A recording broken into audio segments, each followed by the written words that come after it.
Hey, what's going on guys? Ace here, and today we are going to review episode 7 of Blue Lock season 2. And of course, in addition to the review, we are going to compare it to the manga, see what changes they made, if they added or removed anything, and of course, judge how these changes were implemented.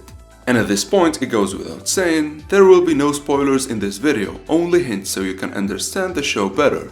Now, this episode was actually all over the place. First, the damn animation. I mean, this shit was comparable to episode 2, which definitely hurt my brain so much. And because we know it is garbage, I won't cover it as thorough here. I mean, at this point, we know this season can't be saved, so let's try and enjoy it for what it is. But I will still go over some things regarding the animation, because honestly they are unforgivable. And it's not just the animation, even the overall feel of the episode was a hit and miss. I mean, spoiler alert, it is shit. This episode was shit, plain and simple. Well, until it wasn't. Until they shook us with the scene of Nagi. But before we reach that and explore what this even means going forward, let's actually start our review. And as always, first we are going to look at how many chapters did this episode cover, of which it actually covered 4, from chapter 114 to 117, which is actually good. The pacing is as intense as it should be. Now, the start of the episode, which was a recap of the previous, as well as Isagi reacting more to Aiko, was actually included in the manga, and it's not the usual anime exclusive recap.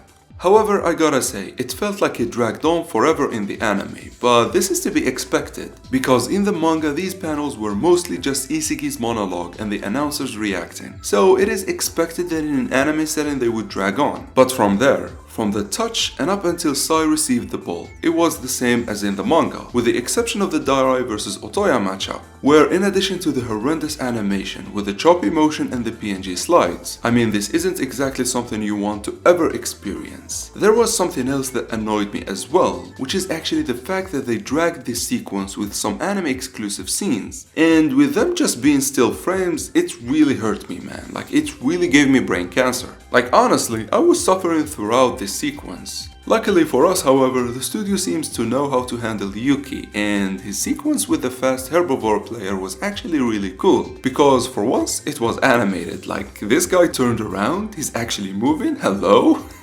However, being animated is something I can't say for the Nagi vs Neo scene, which, even though it was mostly still frames, I think it was alright, because honestly the interaction doesn't really require any movement. However, one thing that became very apparent, right after Aiko delivered the ball to Sai, the studio or the production committee really do not care about Blue Lock nor their fans. To say they butchered Sai's introduction would be an understatement. Like, seriously, hear me out. Despite the shitty production, I'm not going to lie, I really expected more, at least for this attack, due to how impactful it is. I mean, it's Sai's introduction, for God's sake. This is the most hyped character after Noah at this point. And it wasn't just bad, it was beyond that. It honestly gave me an eyesore. Look at this, why is Sai running like he has poop in his pants? Why is a fucking football player running like a little girl? I really couldn't take it. And what made me mad even more is that they had a very cool running scene of him and Chigiri right after. Why didn't they just make him run like this, instead of whatever the hell this shit is? And honestly, his interaction with Chigiri was really good, and it really captured the moment, because Chigiri was still processing what's happening, he's still reacting to Sai, and the latter immediately passed. And the fact that the voice actor cut mid-sentence really shows that Sai did not give Chigiri any time, and I really loved this.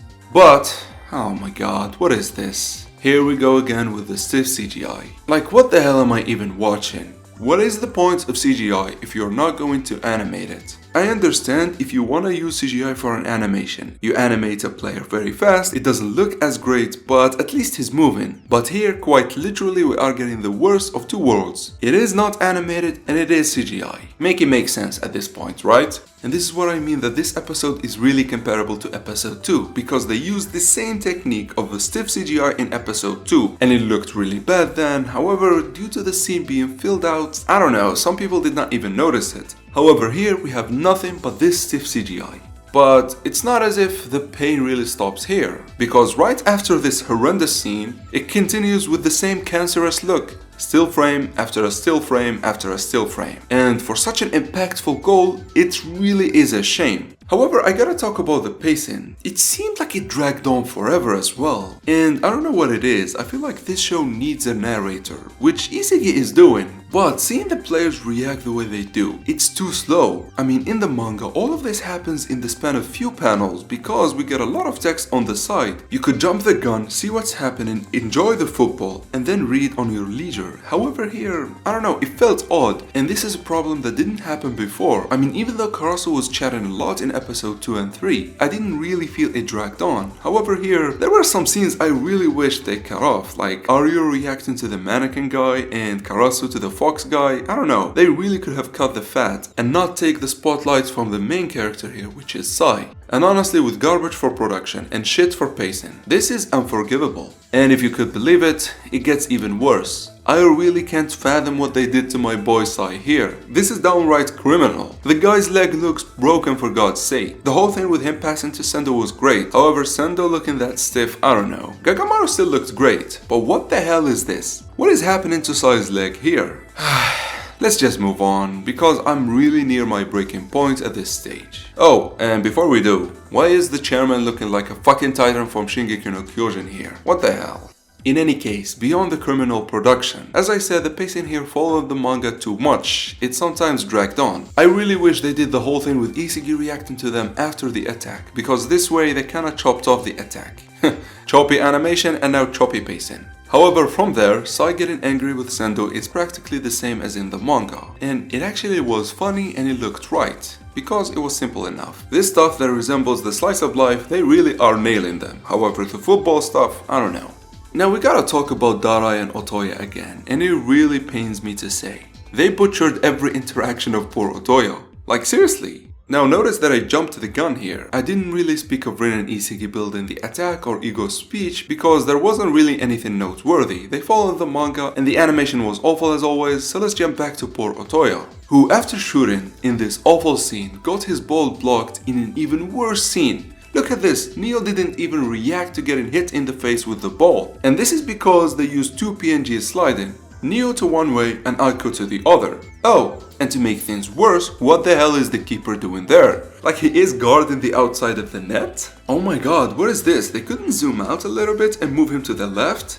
The whole episode at this point, man, is straight up garbage. Like with the exception of the Yuki scene, everything is shit. Everything is just a pile of shit. Well, that's what I would have said if the episode ended here. However, everything completely changed with one sequence. The last sequence of Nagi scoring, which honestly blew my mind completely. I mean, I really have no words to say, especially after having so little expectations for this shit show. The studio then pulls its A game and delivers such an insane sequence that quite literally left me speechless. I honestly did not expect to see this level of production. I mean, just look at this. Nagi here looks so badass and so unstoppable, I was screaming in my seat. I am Nagi Seishiro. This really showed how Blue Lock would have been insane if they just done right by it like they did here. I'm not going to lie, I was having a seizure from how awesome this is. And it wasn't just the goal, the whole thing with them stopping time. Like the scene of everyone being shook with what they just witnessed, only for them to burst into excitement and joy afterward. It's just the icing on the cake, man. I'm not going to lie, this is the Blue Lock I wanna watch. And it's sad that we only got it for one goal.